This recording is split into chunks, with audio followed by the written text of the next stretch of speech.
বলা সম্ভব নয়। আমার ভাইয়েরা, আজকে যেভাবে অপমান করা হয়েছে, আল্লাহর পয়গম্বরকে যেভাবে অপমান করা হয়েছে, এই অপমান মুসলমান বরদাস্ত করতে পারবে না।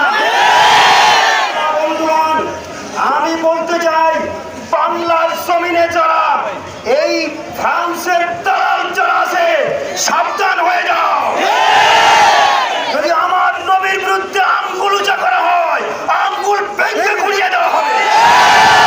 আর নবীর বিরুদ্ধে যদি জিহ্বা ব্যবহার করা হয়, রাজপথে দাঁড়িয়ে জিহ্বা টেনে ছেড়ে দেওয়া হবে।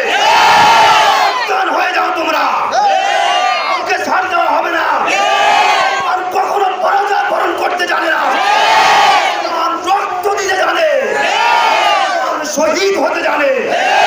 মুসলমানদেরকে ভয় দেখাবার কোনো সুযোগ নাই। আল্লাহ তাআলা আমাদেরকে এভাবে চিরদিন পর্যন্ত প্রতিবাদ করার তৌফিক দান করুন।